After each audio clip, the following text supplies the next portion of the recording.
COVID, but yeah. Lovely. Hey, good morning, everyone. Morning, So the guys. fixtures are out, and we're here to discuss it. I'm here with David. David, how are you?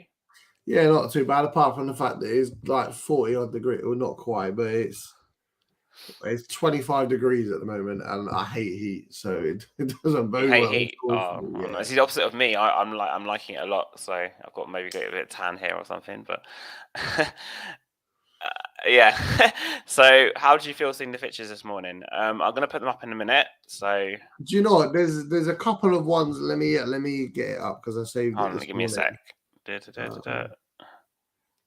Share screen. No, I can get up in a minute. Hold on. Oh, okay, cool.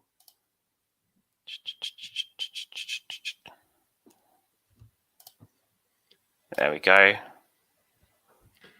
So, first and foremost, I think for me personally, the first fixtures I always look to are Arsenal home, Arsenal away. Yeah. I don't care about Arsenal away. That's not. I wasn't really bothered about that. I care about Arsenal home because it's always around my birthday. And guess what? It's 5 days before my birthday again, and I'm fuming. So I'm gonna end up taking a whole week off work. Yeah, right. I like May. I think whether it be top four, whether it be whatever, that's where the rotation will come in terms of maybe FA Cup. Well, the FA Cup specifically, if we get to the later rounds, I like the fact that May we're going to be able to rotate ahead of that FA Cup potentially. I think for me, the month obviously everyone's going to look at is February. Yeah. Me looking at the Arsenal fixtures, I think my birthday's on the 31st of January, so we've got the 14th of January is that game as well. Is that game, yeah. Yeah. So, but then the only game straight after my birthday is City at home. See, I would rather play City at home, Chelsea at home, West Ham at home all late on in the season over away. Really? You think? Because City at home, City haven't beaten us at the new stadium. Yeah, it's true. Leicester away, we've got Leicester's number at the minute. Brendan Rodgers is on the shit. They're losing players left, right, and centre. They're just not very good. West Ham, again, at home, they can prove it's a tricky spot. But last thing I read, they were close to losing their number one centre-back target to Newcastle. So, they were supposed to have a rebuild this summer and they've not signed anyone as of yet. And then Chelsea, I'm more confident, and this might bite me in the ass, but I am more confident than ever to play Chelsea. I think it's probably a good time to play them as well because remember, even though we had Nuno last year, when we played City on the first game of the season, I was more confident that we'd get a result then rather than if we played them. Because I obviously was at the time assuming Nuno was going to stay because of reasons, I guess. If we played them later on, like 10 games in or something. I do fancy us to beat Liverpool in November as well, being at home. Really? Having Bournemouth before, Leeds after. Yeah. I don't think Leeds are anything special. And I don't think they will be under Jesse Marsch either. I don't expect much improvement from Leeds, to be honest, for the coming season. So that Liverpool game, their record against the top six last season was atrocious. Yeah. So I think that's going to be an opportunity for us, especially when they're going through a transition. I know we are as well, but September's good. I like August as well. I think play Chelsea away and beat Chelsea away, make a statement in their own backyard. That would be nice. You win that second game of the season, the mood is going to be mental. London's going to be vibrating. I just see that being incredible. Wolves at home, I don't stress. Forest away, I don't stress. West Ham away. That's a hard game for me. It is a hard game, but Jose's first season, his first game, we went to West Ham away, we made a statement. Conte last season, we played West Ham away, a game everyone expected to be a big decider of where teams finished. It was in our favour. So what do you think, though, in terms of like the effect that the World Cup's going to have? Because obviously, if you look at, I was thinking about this yesterday. November, December, January. There's not a lot of fixtures. Yeah.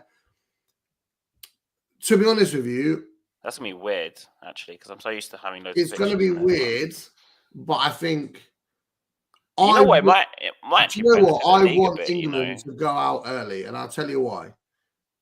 because one, Southgate's an idiot and we're not going to win anyway. But two, I'd rather go out in the group stage embarrassingly, have Kane and whatever back early, get them in, have almost like a mini pre-season halfway through the season. Get ready with the new signings, because I guarantee you we're going to sign 1 or 2 players in January as well. I think we will too. Get the new players embedded in. Get Kane and whatever in. I think we have a benefit with November though, because both the games are at home. I know Liverpool, but because if we were playing away from home before the World Cup starts, I'd be more. There's not really a period either. When I look at the fixture list, there's not really a period either where I feel like those games catch up on us. I feel like our difficult games are easily spread out. Yeah. Apart from February. Well, I think we've got lucky in the grand scheme. Not Liverpool level lucky, but who does? But I think generally we've got lucky this season with our results. Fixtures. Yeah. I mean, it might change again, because I don't know if you saw Hotspur Lane tweet. I'm going to put it up in a minute. When it says about the games that we play Champions League midweek before. Yeah.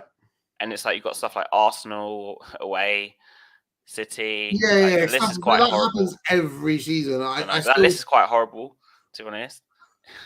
I mean, it won't be horrible at the end of the season when we're looking back and Conte lists his first Champions League title. So.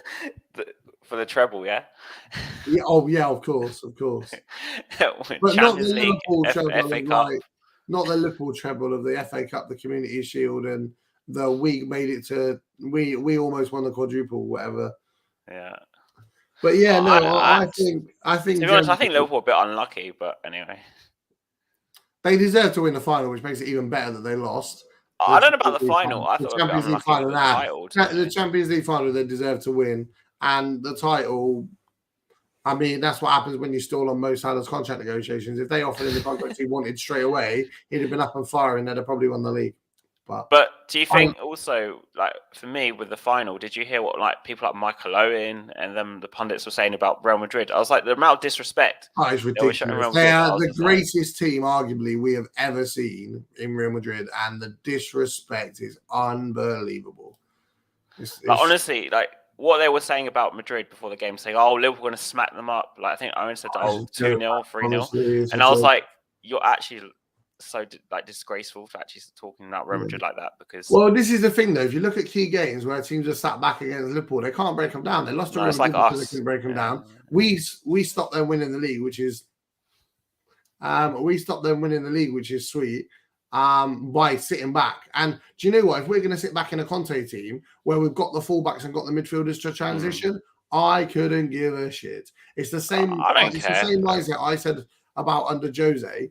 If Jose gets us to a final and is allowed to manage it, then let's not talk about that. I don't see a way in which the style of football makes a difference. People only didn't like Jose because he wound up certain players. Well, first of all, he was right about all those players, and secondly, the Kanes and the Sons, Lloris, I would argue, improved a bit under Jose. The key players that know what it takes to win, or know that they're going to throw everything at winning and do whatever it takes regardless of circumstance, were the players that did well under Jose. They're the same players, conveniently, that are doing well under Conte. Surprise, surprise. Well, 2 world-class coaches come in in the space of 2 years, and the players that know what it takes or want to do whatever it takes to win are the players that flourish, and the players that sit there sulking are the players that are out the door. Also, we have a lot of players, I'm going to mention Winks here, who just think they're better than they are, and also just they feel entitled to stay at Spurs because I was there as a kid. I want to play Champions League, but like you're not good enough to play Champions League. Look, we got rid of, and I know it's a lifetime ago now, and I know our squad's a lot better, but we got rid of Andros Townsend in a period where he was probably one of our best wingers that we had the option of at the time. He fell out with Poch, didn't he? Because he was acting entitled. Yeah. Josh Oliver, who I thought was going to be stuck around for generations, we managed to move on. So I don't see a way in which Winks doesn't leave this summer. I don't care who it's to.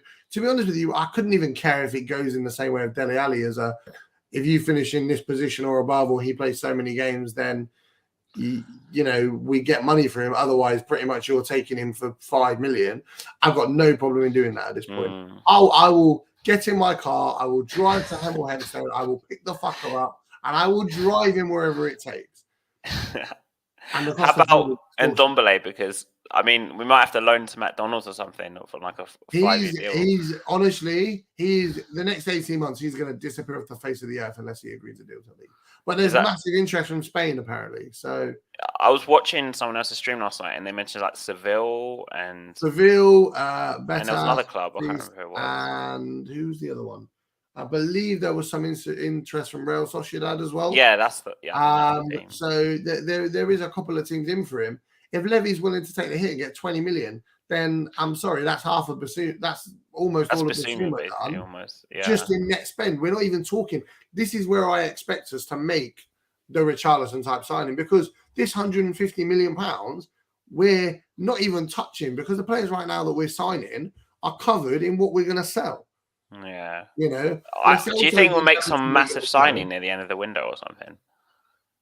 So, because I think Bastoni, for me, I know it's been there was a guy in away. Nima, Italian Inter Milan. Oh yeah, I know him. Yeah, I know him. And he was saying he expects us to go right at the end of the window and throw like 80 million on Lautaro and just try and blow them out of the water.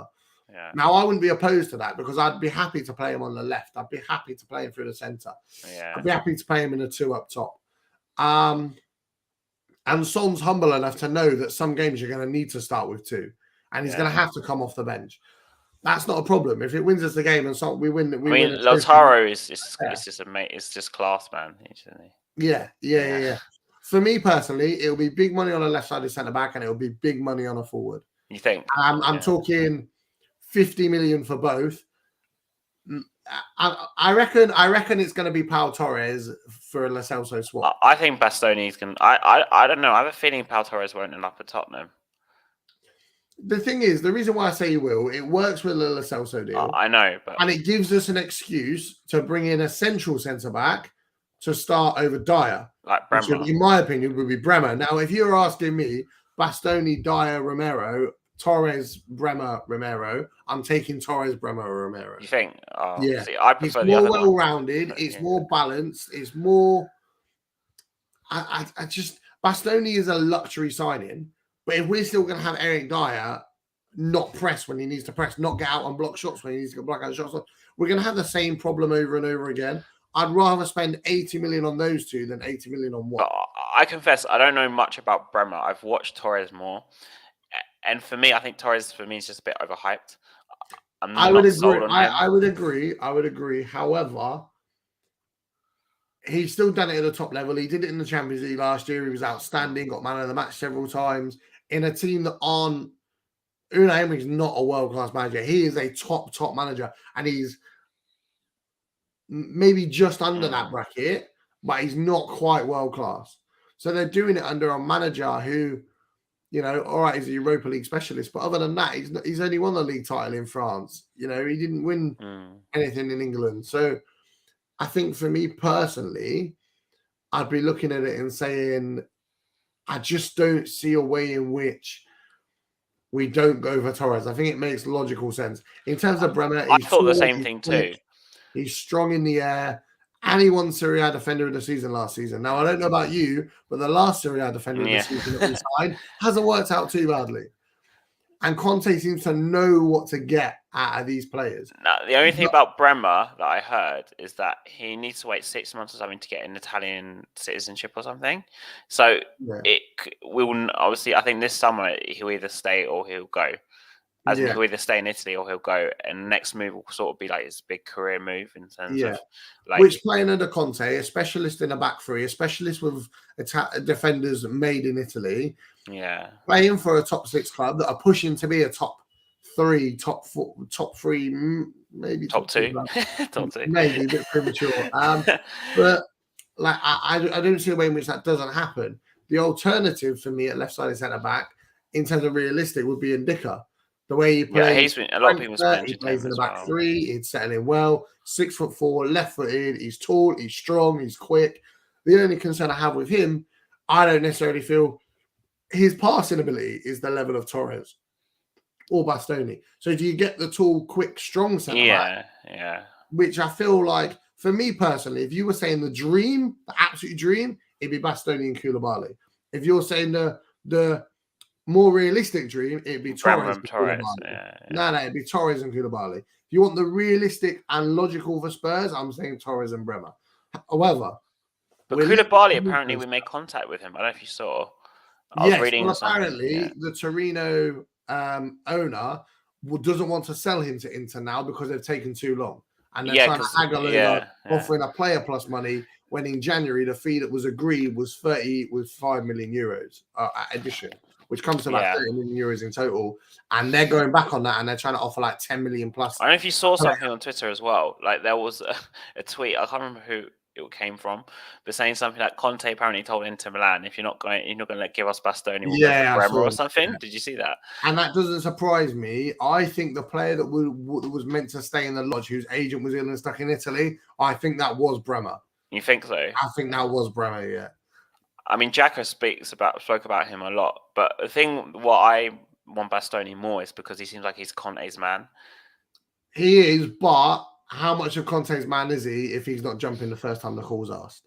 If Daniel Levy might not be out of his control and said, "I'm going to put you in the gym for 6 months, and then you're going to sit on Spurs' bench and never play. You're going to be on £700 a week after tax. Do you want to do it, mate? I'm gone.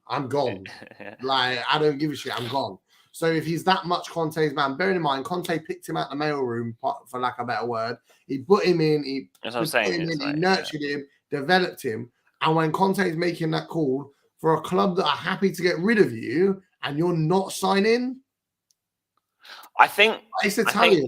It's the Italian mindset. I think it's not completely. I'm not saying it's not his fault, but I think there's more. There's always more to it, right? There's more behind the scenes that we don't see, and I think because obviously these players and the agents have to put in a certain line to the media. Yeah. To make sure that they're still on the side of, just in case he stays, right? He's still on the side of the Inter fans. But because we know Inter have these financial issues, at some point they're going to have to, it's like a chess game or sort of like attrition, they're going to have to crack at some point, right? But then maybe not, because if they compound their loan, so if they this is what I think they'll end up doing.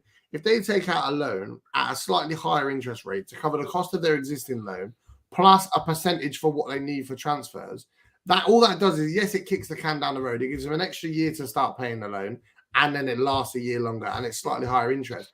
But what that allows is it allows Inter to get back into a position where they're in the Champions League again. If they get to the rounds, get a decent amount of Champions League money, they can clear a little bit off. They got Dybala and Lukaku. I worry after the stunt with Lukaku. It was clear as day Lukaku didn't want to be at Chelsea from the minute he got there. Yeah. And I'm starting to wonder whether that was planned by Lukaku and Chelsea. If that's the case, I don't want to touch any of Inter's players with a 10-foot barge pole. So not Lautaro then? No, because I don't want to risk being in a position where we buy him for 80, 90 million euros, and then 6 months later he's going, I feel homesick. Oh, Inter have just cleared off their yearly debt, and now they're signing him back for peanuts. And I don't want to touch Inter. The way they're doing business right now, this Lukaku deal has opened them up to so many issues. No one's going to want to do big money moves for them, because it's not the first time a big money move has left Inter Milan and then within a couple of years wanted to go back. Guarantee you, if Conte was still there right now, Hakimi would be back for a third of the price that they paid for it, that they sold him for. But then again, Hakimi is... Oh, it's Brian Dable. Hey. Yo, we're all good, Brian. How are you? Yeah, I think... But Hakimi, for me, he would another one who'd be like a dream signing, a right wing back.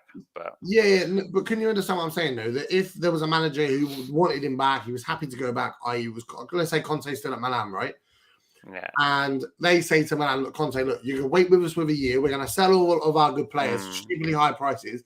In 6 months' time, they're all going to be homesick, and they're going to come calling back for pennies to the pound, which is what's happening with Lukaku. But are you wrong to assume that all the players are going to be like that? Because I think with Bastoni you have a point, because he's Italian, and not a lot of Italian players come to the Premier League. Italian players don't leave to Italy to go. But someone like Lautaro, I mean, you look at Lamela. I'm just comparison because the same nationality, I guess. But I can't see someone like Lautaro coming to Tottenham and wanting to leave. Bastoni is a weird one because, like I said, he's Italian, and I don't think a lot of Italian players come to this Premier League, from what I remember. Bastoni, for me, it does concern me, and that's why I'm edging more and more towards not signing him and getting a Bremer and a Torres or an Ndicka and a Koulibaly, that kind of combination. Yeah. We're linked with Basilia, the French left-footed centre-back from Monaco. Who's that other guy? Is that Bashir? Is that the Bashir? I can't say his name right. Is that the one? Yeah. So apparently Monaco wants Sanchez, and they're now I don't. If you're giving me a choice between him and someone like Ndika, who's done it at a top level, played in Europa League final last year, bossed it, I'd rather go for the option that's a little bit more proven. On that front, if you're asking me between that and Pau Torres, it depends on who we get centrally. Because if we're going to get someone centrally who is big, tall, strong, good on the ball, then maybe I'd be willing to go with a more inexperienced left-sided centre-back. But if we're going to go with someone who's only been at the top level for a couple of years, then it's got to be someone experienced in the centre. Exactly. I don't know. I trust Conte and trust Paratici to make the right decisions. I think the amount that we're going to spend on the defence from this point onwards, it seems like Fabrizio Romano said the deal we're trying to get for Spence is 10 million, rising to 15, 16, 17, 18, that kind of thing, depending on how many assists he makes during the season, how many appearances, and whether or not Tottenham get top 4 again next season. I think they're all realistic, but I think they're going to want a guarantee of 15 million with that rising to 20, which as far as I'm concerned, for a player that young, I think that's worth it. And I think we'll eventually cave on that one. Because he's English as well, so it comes with a price tag as well. Yeah. So I think it'll be a good move in that regard. And then other than that, midfield's done. Assuming he's having his medical right now. Of Ericsson. Yeah.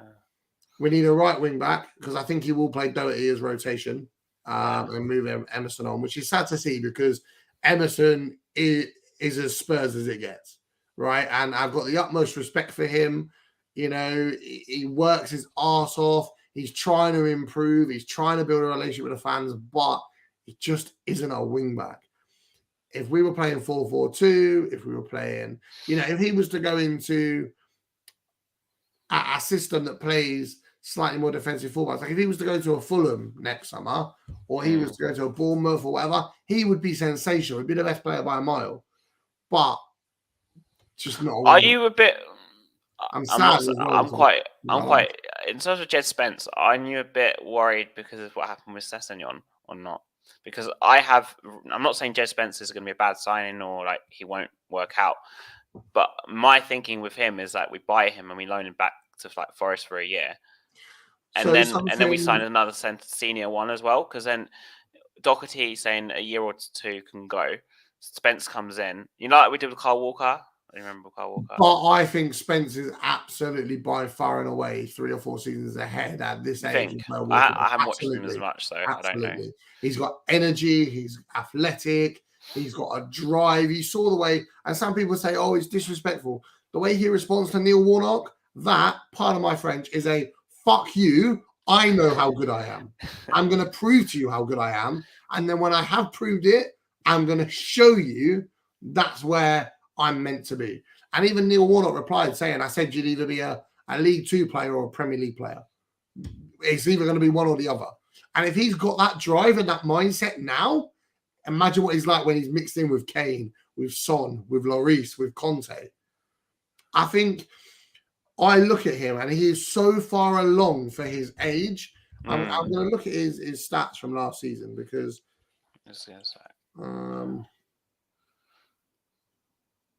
like they obviously want him for a reason. So yeah, there's a reason why Conte is targeting him as his primary option. Bearing in mind he's only 21, right? Championship last season. So last season he started 40 matches, got 2 goals, 4 assists, which doesn't sound great, but passing accuracy in his own half, 83%. In the opposition's half, 76%, which isn't quite great. 1.5 tackles per game, 1.5 interceptions per game. 5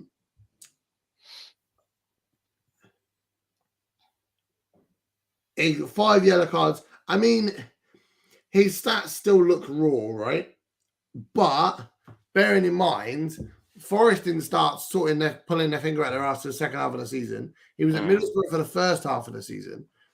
I think for me personally, to play 40 games consistently, if you're putting in the crosses like you're putting in the playoff final, eventually you're going to get to the point where the assist numbers are going to start racking up. I would never read too much into that because it's the Championship. I think a pre-season, for me personally, if Conte is looking at him and going, you can start in my title-winning team or my title-challenging team, then it clearly says a lot. No, I think we have to start saying title-winning, but anyway. Well, yeah. Speak it into existence. I do think he'll be a good move. And I think, to be honest with you, it's one of those you kind of have to take a gamble on. Worst case scenario, we sign a senior right wing back in January. It's true. He's not going to cripple us enough in 6 months that, like, Spence isn't going to misplace every single pass and not be able to take on a man. You know, the only thing is if he's injured. But to be honest with you, Doherty came in and did a good job. We started seeing the Wolves Doherty before he got injured. Do you think Doherty will start, assuming Doherty's fit, right? Do you think Doherty will start? Spencer's going to start from the off. You think? You don't go and promise a player who asks for game time. You don't go and promise him that as a manager like Conte if you're not planning on giving it to him. But what comparison can you make, say, with his Chelsea side, with a situation like this where he brought in a young player and from the off he played him, or even at then again, look at the Chelsea side. They sounded like some Drinkwater. They sounded like some Morata, that players he clearly did not want. Exactly. I know that was near the You end, look at this Spurs team, we're signing a mixture of everything. Yeah. Now that is a mixture of Spurs' philosophy of young players, but Conte's philosophy of Premier League proven players, world-class proven players. When have Spurs ever signed a 32-year-old? Apart from Llorente, I can't really think of anyone that age. I think. And Llorente wasn't quite that age at that point. I think it was 34, wasn't he? I thought he was 30, but maybe I'm wrong.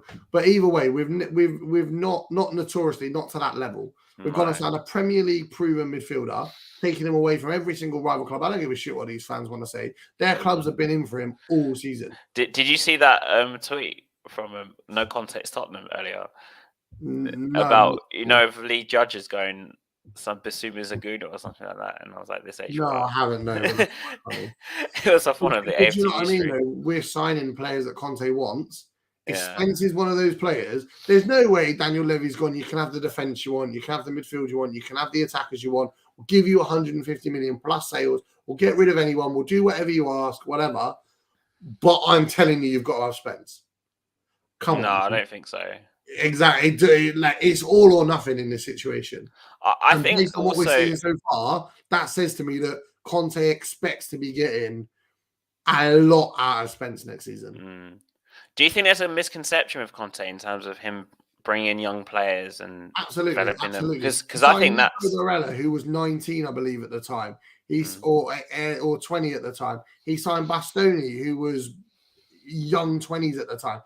He signs young players if they fit his mold. And there's a reason why we're signing players based on statistics this season. So basically, Conte's getting from what I understand, Conte's effectively filled out a spreadsheet, gone, I want this. Yeah. Not players, but minimum stats. I want, in their own half, I want this much passing accuracy. I want a minimum, this amount of crosses made, this percentage of accurate crosses. In goal scorers, I want this kind of conversion rate. I want this level of passing for link-up play. I want this level of assists. And they're printing that and going, right, these are your options that come up. Now I look at the profile. Okay, he's too tall. He's too short. He's not the foot that I want. He's not two-footed that I want. He's not played in a significant enough league yet. He's still a little bit raw. Okay, I'm left with option 1, 2, 3. Right. Bastoni's my first option. Pau Torres my second. Guardiola my third. Whatever. We're not.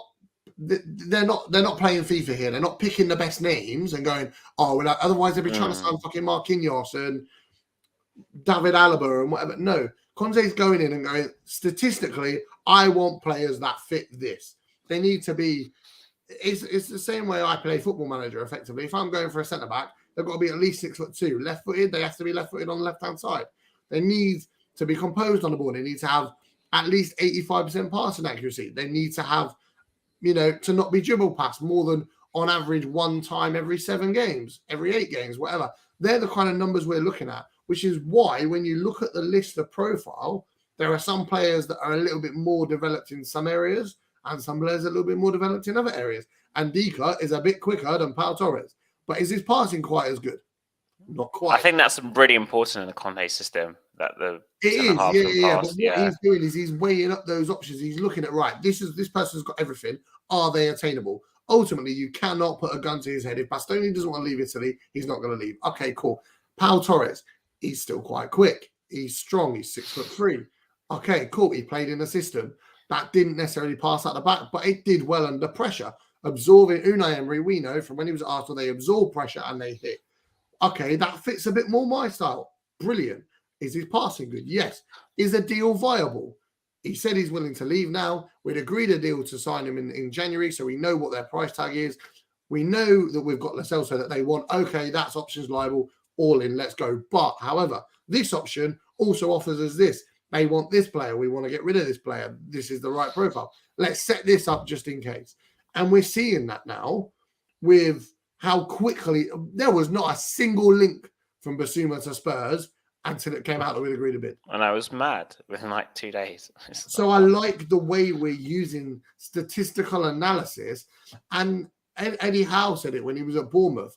Analysis and numbers and data analysis for signing players is going to be the forefront of everything in the next 10 years. I can't help but not mention this name because we're talking about Inter Milan still. Skriniar was mentioned the other day. Yeah. By a journalist, I can't remember who it was, saying that I don't see him leaving, to be honest. Even though you can't see a double deal with us getting Skriniar and Bastoni and totally just. The only problem is I don't know if I see Skriniar as a wide centre back, and I don't see him as a central centre back either. So it'd be. But couldn't Romero play in the centre? No, he's not good enough in the air. He's not good enough in the air. Not consistent enough in the air. No. But obviously, this is why I'm saying. This is why I like Bastoni, to be honest. But this is why I like someone like Koulibaly in the middle. Go if we're getting our midfield targets, if we can get Richarlison in for 50 million plus wings, Spence in for 20 million, let's say, Bremer in for 30 million, which they want, then if Bremer can play on the left and he's happy to play on the left, I'm slapping 50 million on Koulibaly. A big 6 foot, was he 6'4", 6'5", absolute mountain in the middle of the 3 centre backs. The other name that I've heard he's going very cheap is De Vrij. I don't. He had quite a bad season last season, from what I've read, and he has lost a lot on the pace department. We don't need. He might be better. I might be able to read the game better than Eric Dyer, but we don't need another profile of an Eric Dyer. We need someone that if the defender's got the better of you with the ball over the top, which shouldn't happen, but if they have, you can sprint up to them, get in front of them, shove your body in the way, block off, shield off the ball, play off a pass, and off we go. And I think that's why the middle centre-back is so important as well as the left centre-back. So if you're offering me both versus one, I'm taking both. Fair enough. The only thing for me is, like I said, with Bastoni is that because I see him as like Conte's man, and like you said, he brought him through and stuff like that. And if we were to make a sign like that, I think it would more vindicate that he's going to stay longer term. It would, but I think we're already making the amount we're spending, the kind of players we're getting, he's staying at least for 2 years, at least for next season and the season after. There's a reason why Perisic is on a 2-year deal. There's no way Perisic stays without Conte. I mean, Perisic is, for me, such a big signing for us. Absolutely. In terms of being at the top of the percentile, he's like 99% for all the attacking stats. But I've always rated Perisic, like when he was at Bayern, when he was at Dortmund. He's always been, for me, like a real top player. Yeah. But because he plays for, I know it sounds weird because I heard it talking around I was racist, but because he's Croatian and he's not as big of a name. If he was Brazilian, people would be fucking doing all sorts. But he's so good. He's just so good. He's incredible. And I like the way he's developed into a win-back. Conte asked him to play that way, and he's gone, yeah, okay, no worries. Because I find these Croatian players, like even like Modric, I mean, he's 36. He was like amazing in the final. But they just have the mentality that they just want to work hard. They want to work. Yeah. And that's why Perisic is probably a Conte player because he just fits the mold, I guess. I think we're going to put a big money move in for someone that we don't expect. I think so too. I think because right now this 150 million isn't being spent because the deals are being. How about Osimhen at Napoli? Not for me. Not for that amount of money. Not unless he's going to be the main man. No, not for me. You say that though, but come on, we're going to play like how many games? They want 80 to 90 million euros for a rotational player. I'm sorry, I'm not spending that. But the thing that you say that, but with Kane's age, Osimhen can be his successor. But is he willing to? You can't even say Kane's age because he's not exactly going to lose the pace, right? His injuries, touch wood, the last few years have been quite good. He looks physically healthier, looks physically fitter. He's going to be one of those players that plays until he's 40. But I think Kane would be my player, also played a bit deeper. So he will do, but I think we're at least 5 years away from that yet. He has to break the Premier League record before he moves deeper. He won't move deeper into Shearer's record, isn't it? I think. And even then, I still see him staying up front and being more of a utility player up front to smash that record. I know. I just think we need to be looking also like Son's. How old is Son now? Is he 29 or 30? 29. But you say this, players don't. I'm not saying he's going to retire. It's just because Son also relies more on pace. So you're going to need to look at someone there, I think.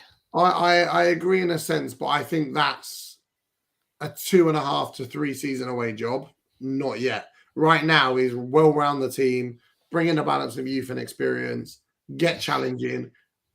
Then once you've won something and those players kind of tip over the edge, then, So I know this is actually a fixtures stream, so we might as well just look at this thing for a sec. Yeah, go for it. Yeah, let me just go. I knew we'd end up talking about everything and anything anyway. I know it's not a bad thing because it's always going to happen.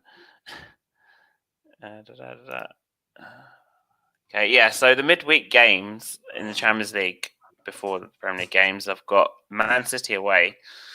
Leicester at home, Arsenal away, Everton at home, Bournemouth away, and Liverpool at home. So we've got Liverpool. That's quite a mixed bag, to be fair. I'm happy. Yeah.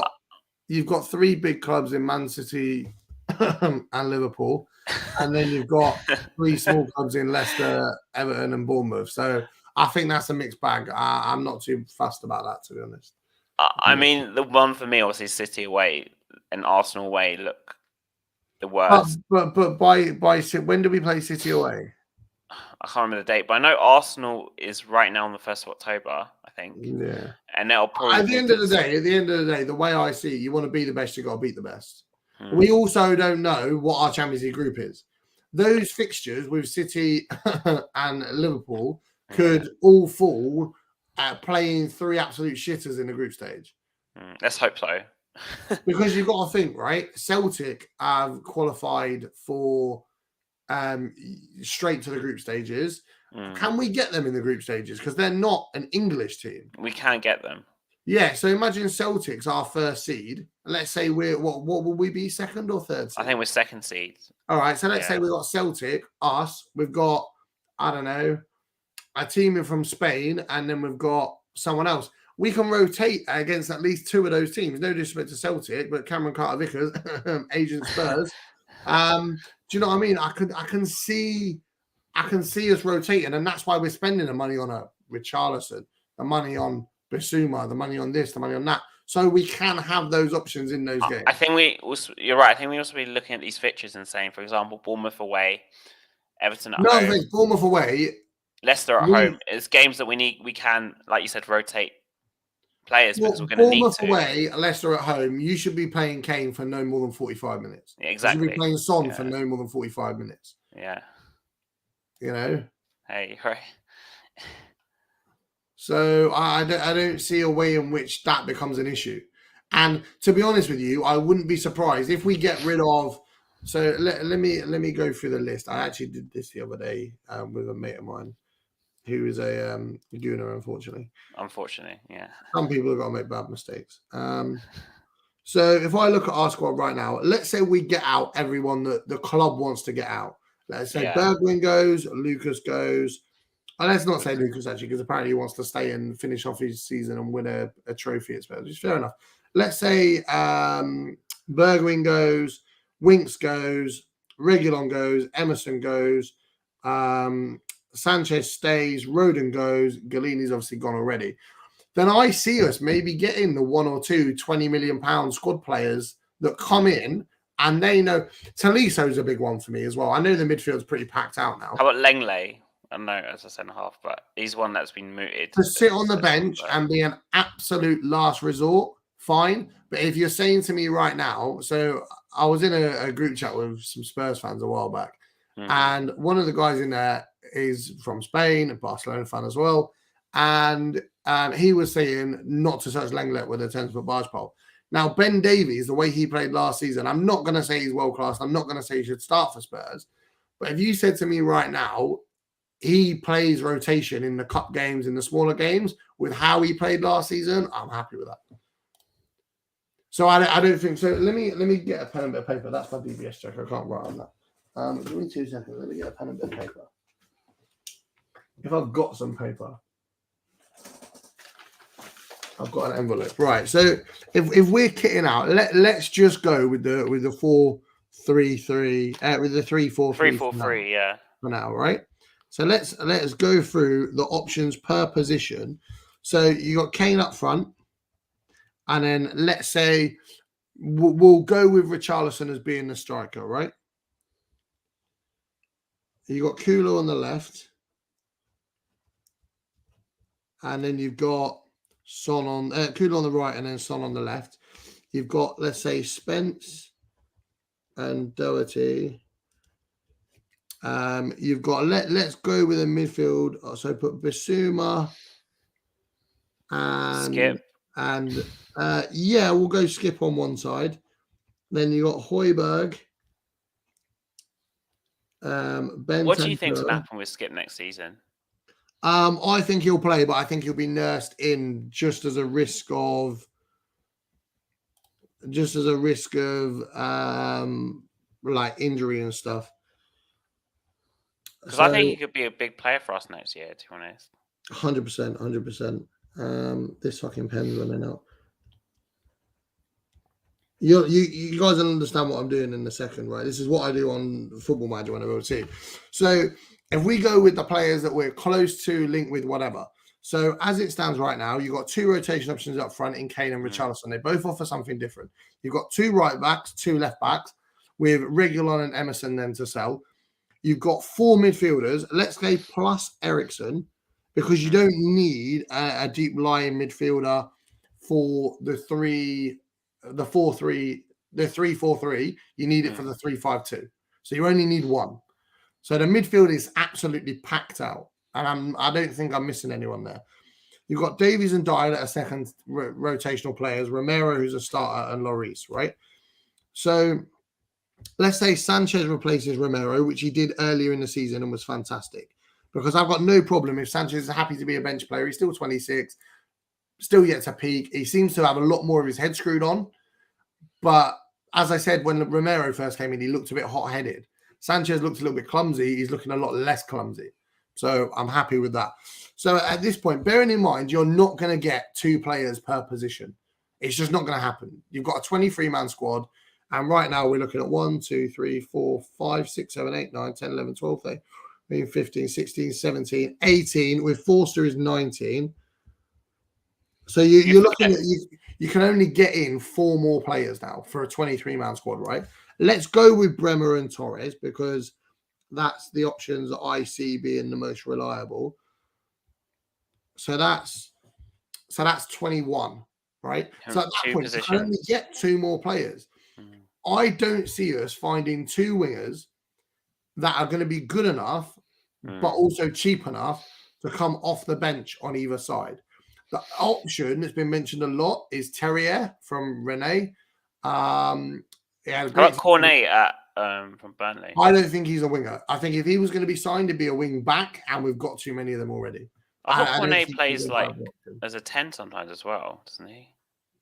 Yeah, but that's because it's Burnley. He's not good enough for me personally to play that in the Tottenham Hotspur team.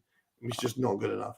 Who was the other name I saw the other day? Oh, I forgot now. We've got Mora as rotation with Kulusevski, so I forgot him. So that's 22, right? I'm just going through to make sure there's not anyone that should be part of the squad that I haven't added. Tanganga, I think, will go. Loan or permanent? Loan to start with the intention to sell him. Because we're bringing in homegrown players, yeah. So at that point, we've got 2 players for every position, plus Eriksen as a spare for attacking midfielder, apart from Son on the left. But bearing in mind, Richarlison can play on the left. So at that point, then, if we're not going to loan Troy Parrott, which I think we will, but if we're not going to loan him, I heard we are. I think, but it's with a view that the following season he'll be in the first team. Right. Okay. So let's ignore that. Let's ignore that then as an example. Yeah. If you're saying that to me right now, if I said to you, this is our squad for the season coming: Son, Kane, Richarlison, Kulusevski, Lucas Moura, Eriksen, Perisic, Sessegnon, Højbjerg, Bentancur, Bissouma, Skip, Spence, Doherty, Torres, Davies, Bremer, Dyer, Romero, Sanchez, Lloris, Forster. Are you confident that team can challenge initially? Yeah. So my only reservations would be 2 things. Pau Torres. Yeah. And just I don't know what the word is. I think the variation up top would be a bit less. Yeah. I think maybe there'd be the possibility of a younger. But then at the same time, Perisic can play in the front three. Play there if needed. He can play anywhere, I think. Perisic. Yeah, exactly. And then that gives you to sell Winks, Emerson, Bergwijn. Sorry, I'm writing at the same time. Who are we missing? Regulon.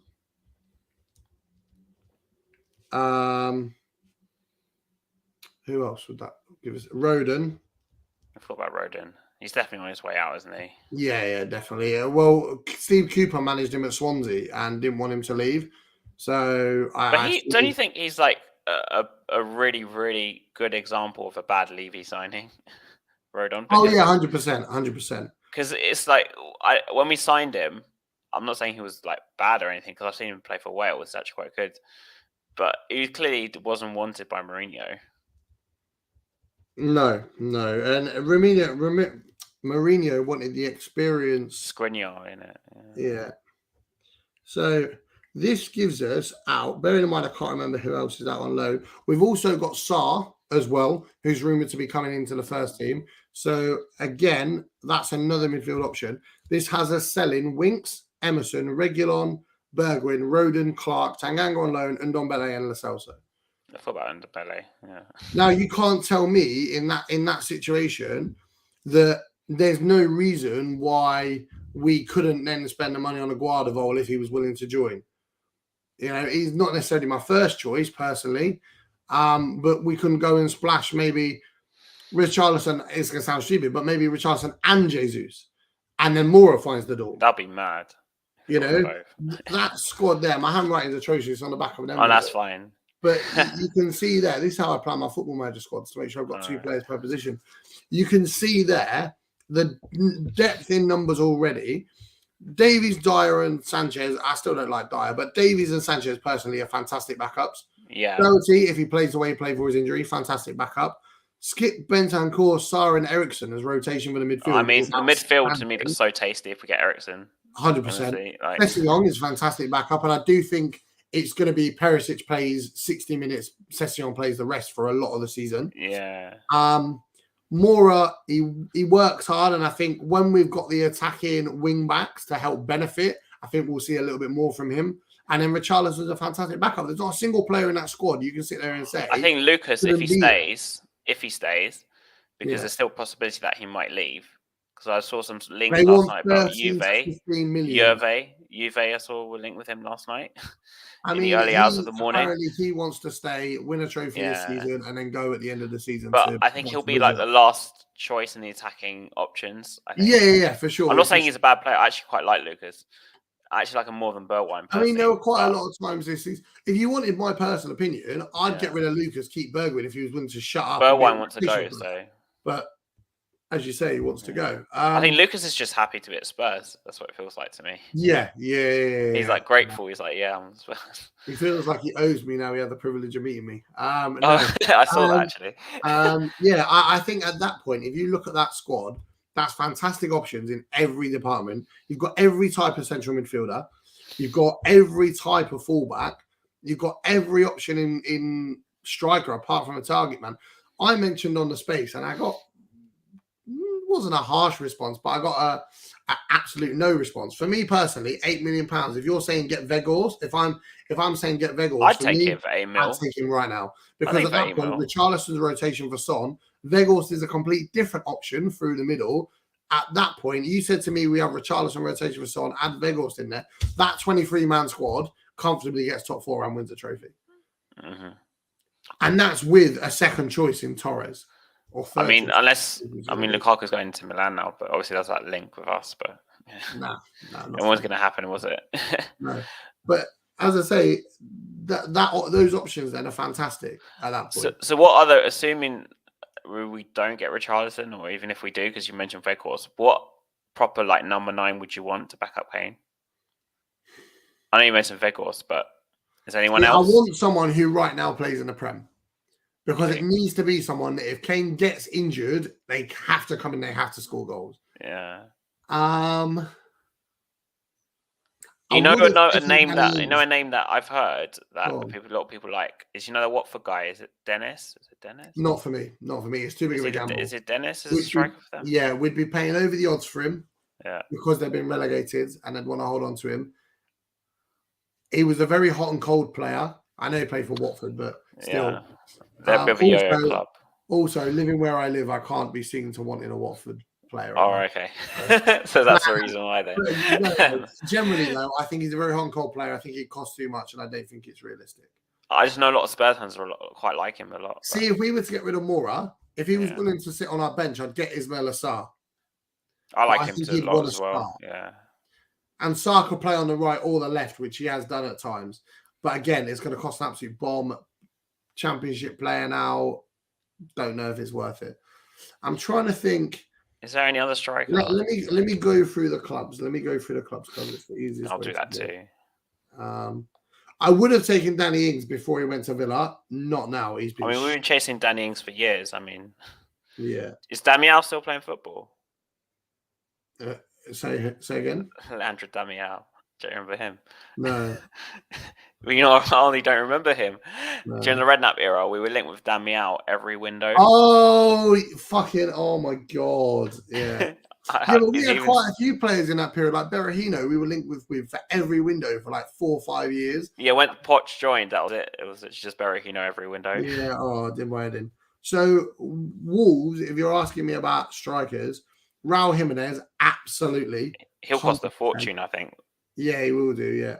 I like him a lot. I think West Ham, I'm not even going to talk about that. There's not a chance we get anyone from West Ham. There's not a chance we get anyone from West Ham. Bowen. Jared Bowen. I wish. I don't think there's anyone who's good enough. Ivan Toney is another one people mentioned to me before. I don't want Toney, man. His attitude stinks. I don't like him either, to be honest. But I wouldn't take anyone from Bamford at Leeds. Is Cavani still... Is he going on the free now? No, he's staying at for United for another year. But for God's sake, man. I mentioned that. I really like Cavani still. A while ago, but they said again he's a very hot and cold player for the amount. Cavani's good, man. I like him a lot. Tammy Abraham. Would you take? And we had a bid rejected for Rashford, which he was clearly going to be an option to play on the left or in the centre. Would you take Martial? Not a bad idea, to be honest. Would you take Martial if he was cheap? So let's say £20 million. Martial, I'll take it for 20 mil. But do you think his attitude would be right for Conte, though? That's the only thing. Possibly not. If he was willing to rotate, I'd take Daka from Leicester. I've liked Daka a lot, but he won't leave Leicester now. No, he'd want to start every week. Leeds, Bamford. Bamford's the one that's been mentioned before, but Palace. I know he's outside the Premier League now, but Tammy Abraham? No, not for the amount it's going to cost. He won't be a rotation player. I think Arsenal are looking at him, from what I read. Yeah, he'd have to be a starter. He wouldn't. I'll tell you who I would take off our bench. I'd take Edouard from Palace. Oh yeah, he's good. I think he'd be good. He annihilated us last season. Brighton haven't got any attackers for themselves, let alone for anyone else. Yeah, Trossard's good though. I like him. Yeah, not. He's more of a creator rather than a scorer. Yeah, he's not the kind of player that I'd be looking at and saying I'd be happy to spend that money on. Ollie Watkins isn't clinical enough. Yeah, we were linked with him before he went to Villa, right? Weren't we? Yes, we were. Yeah, Arsenal we wouldn't get anyone from, and Bournemouth there's no one good. So to be honest with you, Richarlison from the Prem is our best option for an attacker. Or Jesus, I would say. Or yeah. I'm like I said, I'm more leaning toward Jesus just because he's played in the Champions League. But do you know what? If we really want that, the mentality of being a big club, acting like a big club, if we're gonna get a non-first choice option in defence, go and get Richarlison and Jesus. Get them both. Because right, let's work this out. Yeah. So could you see front three of like Richarlison, Lucas, and Jesus? Can you imagine the Brazilian flair plus Lucas Moura? Yeah. Let's look at this, right. Let's look at who's paid for. So Perisic is just wage, so he's paid for. Basuma's paid for with whatever we sell for Winks. So let's and Rodon. Let's be realistic, right? The cost of Winks and Rodon covers the cost of Basuma. Bremer is 30 million. So let's say Bremer's covered by Bergwijn because we're wanting more money and Bergwijn will go this summer. Torres is Lo Celso plus 20 million. So let's say the 20 million from a non-Belay, which is rock bottom price. We might be lucky to get that anyway, you know that. Yeah, all right. Let's say a non-Belay and Clark gives you 20 million. Yeah, that makes more sense to me because I know how much we're going to get for Ndombele. So that plus Gio gives you Torres. So at this point, Forster was covered anyway. So at this point, then you're looking at Spence, who Spence for me is not going to cost any more than what we sell Reguilon for. So that's out. Tanganga's going on loan, so that's irrelevant. Emerson, let's say he goes for 25. So that's half. That's realistic, I think. That's half of Richarlison. So right now we're still looking at 125 million pounds, and every single player in no squad is bought, and every single player out is done, and there's still 125 million left. So we can go big on someone. So we can go big and get someone. How about Nkunku? How do you say his name? Nkunku. He would be the dream. And to be fair, we could get him. I think he's set to extend his contract at Leipzig, though. Because he's been linked with absolutely everyone. Yeah. I mean, he looks set to sign a new contract with a release clause that's not valid for 2 years. So not this summer, not next summer, the summer after he'll go. You say that, though, but I mean, anything can happen this summer. It'd be the dream, but if we're talking about Premier League proven, if you wanted my best option to do, I'd get rid of Moura, let him go on a free. Yeah. Say to him, look, you've been an incredible servant. We only paid 12.5 million for you anyway. We fucking love you. We'll still give you a winner's medal if we win a trophy this season. Just, we'll move you out. You sign Jesus for 50 million. You sign Richarlison for an additional 50 million to the extra from Emerson. So you're looking at then having 25 million pounds left, and you've got this entire squad with Jesus instead of Moura. To be honest with you, you don't need another forward at that point. No, you're done. I think you're done. And you've got 25 million positive spend after that. You can just go and buy like a backup player in a position for 25 million. And bearing in mind, this is bottom feeder prices for all of these players that I'm selling. Yeah. You can't. Because Lo Celso at least has some value. With someone like Ndombele, there's no value in him anymore. And we're talking about Lo Celso plus 35 million on top of that. We're talking about Richarlison being 70 million. We're talking about Jesus being 50 million. They're not quite going to be those prices. So we're talking on the upper end. That might be looking more like 35 to 40 million left over. At that point, you go and sign another forward for the left-hand side. You're fucking done. You're sorted. And that's a squad of Kane, Son, Richarlison, Kulu, Gabriel Jesus, Sarr, Eriksson, Basuma, Skip, Højbjerg, Bentancur, Perisic, Sessegnon, Spence, Doherty, Romero, Sanchez, Bremer, Dyer, Torres, Davies, Lloris, Forster. I'm going to throw a random name at you because I saw this on BBC Sport the other day. I don't know if it's like a legit thing, but apparently Paratici is still monitoring Bale. Okay, let's say then do you think Bale could come back as like a rotational player? I don't think so, but let's say even if he did, imagine now Son, Jesus for the right, Kane, Richarlison for the middle, Kulu, Bale for the right-hand side, Perisic, Sessegnon, Højbjerg, Bentancur, Ericsson, Sarr, Basuma, Skip, Spence Doherty, Romero, Sanchez, Dyer, Bremer, Torres, Davies, Lloris, Forster. Yeah. We're talking about league title at that point, I think. But... There's not a single player in that. There's not a single position we don't have a second option for. There's not a single backup in any of those positions that I'm not happy with. Davies is fantastic backup at left centre back. Dyer, debatable for central back, but I think he'll do a good enough job. As cover, he's all right. Yeah, as cover, he's fine. Sanchez, again, great cover for Romero, proved that last season. We are literally stacked out everywhere, and we're looking at having a positive net spend afterwards from the 150 million plus sales. When have we ever sat there and been as you say, like that with sales plus money? Like Paratici says, we're cooking. Yeah. But if you look at it, so we would be up 25 million without the 150 million to eat into before Richarlison and Jesus. It would be Spursy in the past to go in with 3 attackers and that's it. But if we're looking at potentially having 2 rotation for 3 positions, and if we play the 3-5-2, then it's 3 rotation for 2 positions. Because at that point, Kulu drops into midfield as a rotation option, and then you're stacked out again. Yeah. And there's not a single player in that position that I've said about selling for more than what they're worth or that's unrealistic. Yeah. And 150 million transforms our team from inconsistent, unbalanced to balanced, consistent, top quality. And also, people are sleeping on this, but like Perisic can play off the right. I'm not saying he will. He can play off the right wing back. You got Doherty covering the left. And I think maybe Conte's looking at that too, because that's why he bought someone like Perisic. There's so many options there. Options and versatility. Absolutely unreal. Yeah. And I like the idea of Richarlison and Jesus because both can play on the left, both can play on the right, both can play in the middle. They could probably play up front together.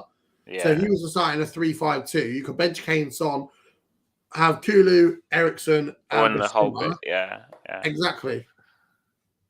Yeah, that's mad, isn't it? See, my head is spinning with the fact that that's actually realistic. I mean, we've got 3 players already, so... Yeah, exactly. We've got Basuma, we've got Perisic, we've got... Forster. Ericsson should be easy enough to complete. The centre-backs, as I say, will be late. Spence, I reckon, will be done within the next week or 14, two, I think. 15 days. Yeah. The outs are going to be easy. Because once you've filled the players in, those players... They have to go. Yeah, they'll just accept whoever. Also, they have to go because you see our Winks be like, "Oh no, I'm not going to game now. I've got to go now." Yeah. The mistake we've made in the past, like you said, and we've always said this, right? Is the sell to buy policy was hindering us so much, and because we had to, we try and sell.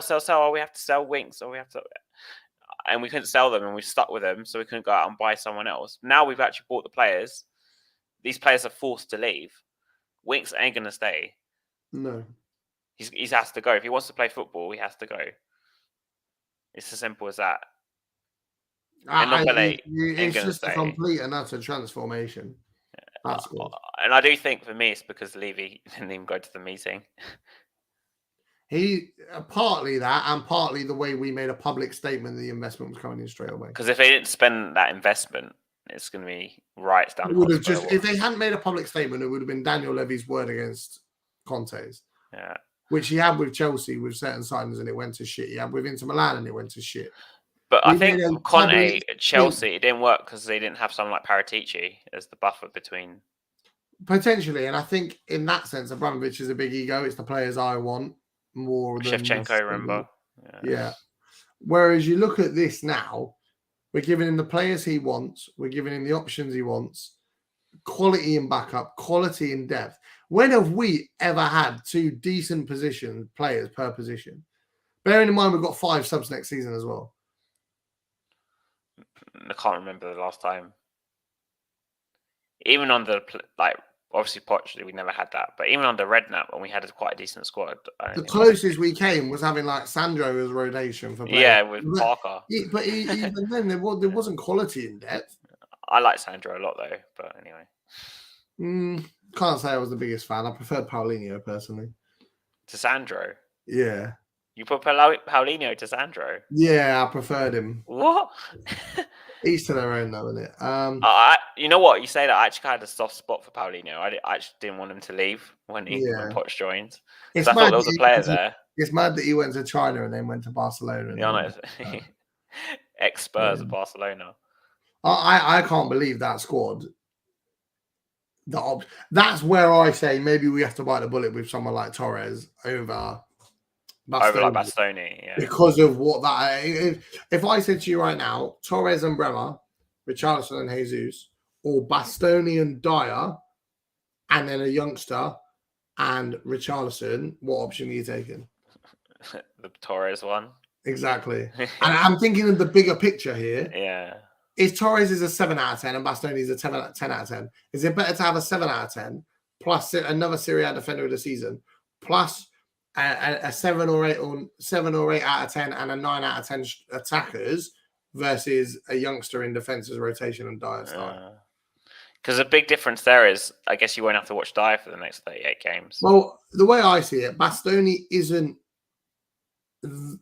so much better than Torres that it justifies Dyer starting. But I mean, we could do some madness and get like Koulibaly and Bastoni. But then I don't see us splashing out on the attackers, and I think the attack. How much is Koulibaly going to cost though? He's like 31. You're looking at about 45, 50 million. I think. You think? Yeah, maybe a bit more than that. To be fair, because Napoli. Then he'll go for less. Nah, Napoli been playing Arsenal for years. I think. Do you know how funny it'd be though to nick Basuma, to nick Gabriel Jesus? That's another reason why I want Jesus because of Arsenal links as well. It'd just be funny. They'll be like, "Okay, Højbjerg, do you fancy swapping for Tielemans, mate? Just to rub the salt in." I wouldn't swap Højbjerg for Tielemans, but they can have him. He doesn't worry me at all. Were you on any of the spaces yesterday or the day before with Arsenal fans? I was in the one yesterday because I was in the Arsenal space. I wasn't in the Arsenal space yesterday. So I joined one when Jacko was like destroying them. It was so funny. No, I wasn't in that one myself. And they were literally saying, "Oh well, Basuma should sign for Arsenal because it's Arsenal or some rubbish like that." And I was just laughing my head off because these fans, man, they're just so delusional. Honestly, it does make me laugh. They're adamant. But based on that principle, Ousmane Dembele is coming to Spurs because he wore the final kit from the lane. Do you remember when he was at Stade Rennais? He wore the final kit from the lane season in a live stream at the time. But I just think we need to. I mean, I'm not saying we're in the similar position under Poch, but we were sort of. And the difference in mentality now compared to then is so incredible. And as I said yesterday, and you know what? I didn't get as much shit for it as I was expecting. There's always one or two defensive fans. But I do think the fans' mentality is changing as well. And I think it has come from Conte. It's come from, like United fans were saying, United are having some project under Ten Hag. Oh, it's going to take a couple of years to build their squad, whatever. It's going to take 2 transfer windows for Conte to completely reform the Spurs squad. He's come here with a man on a mission. Yeah. And the thing is, you win a major trophy with Spurs, or even you win the FA Cup. I want the Champions League. You know what I'm like. You've known me for years. It's been There'll be a statue of Conte outside the Hotspur Way. Absolutely. I couldn't give a shit whether he's managed Chelsea or not. Yeah. But for me personally, an FA Cup this season, Conte's the most successful manager in ever. Well, not ever, but don't disrespect Bill Nick like that. Yeah, no. But as in for me, I think Conte's like the best manager in my lifetime, to be honest. And I'd agree with you. The same for myself. He's just weird thing is when he joined. Back in the day when he joined Chelsea, I don't remember. Yeah. But I remember tweeting saying Chelsea win the title literally as soon as he joined. And I got so much hate from Spurs fans, obviously, about it. But like now you see why. Yeah. Because Conte is that good. I'm going to say this, and there's probably going to be like hatred of Jose from some fans watching this. Oh, no, not from me.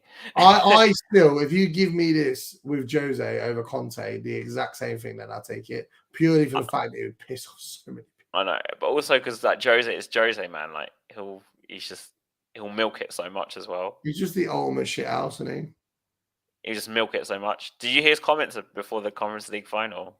No. And he was saying, "Oh, at least a team lets me face the final that I got to, or something like that."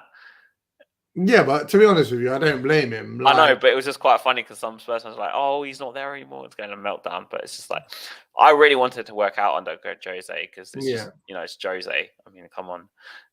I mean, we spoke about it even before I came to uni that like Jose would be my perfect signing, perfect manager. I'm happy with Conte. I want us to win with Conte, but I think the difference for me, like between Conte and Jose, is that Jose splits more opinion and he's more like Marmite. Yeah, whereas with Conte, because of the way Conte is, he's more likable. Yeah. And I think that's probably why Spurs fans have bought into him more. But either way, we're looking for a fantastic season ahead. Okay, so we're given the fixtures, we're just going to end it now. Where do you think we're going to finish? I think you're on the spot now. Third. Huh? If we beat Chelsea away, second game of the season, we'll finish third. Third? Yeah. Okay. I'm going to say second. Over who? Liverpool. Man, bring back negative Harry. What is this bullshit? I remember the day you used to pull your hair out. We're going to finish mid-table. This is fucking bullshit. Man, what? I respect it. But I don't know. I have a feeling Liverpool are going to go for a dip next season. I don't know why. Because I think this Nunes thing, I'm not saying he's a bad signing, but it feels like a revert of their transfer policy. I mean, I'm more scared of City with Haaland than I am with Liverpool. Just say that now and he becomes the second coming of Suarez and we all get annoyed. Yeah. I'm not saying he won't be good, but I just have this feeling he'll score a lot of goals, but from what I've seen of him at least, I think he lacks just a bit of an X factor. He's a goal scorer, but he's just not. I mean, like Haaland for me he's probably the next best player in the world. So City are just going to dominate the league next season with Haaland and De Bruyne. Let's be honest. I mean, Haaland is just next level.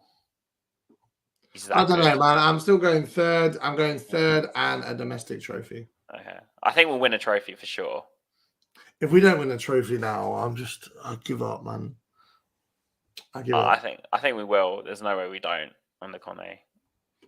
Because if we're acting like this, I think there's no reason why we shouldn't.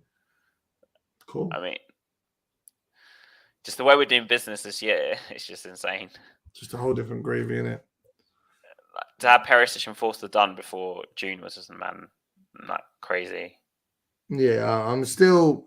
Perisic is a big one for me. I didn't think we'd come close. I mean, Jacko on Spaces has been going on about Perisic for ages.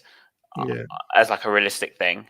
I've liked Perisic as a player for a very long time. So for me, it's just we have him now. So job done. We're cooking, I guess.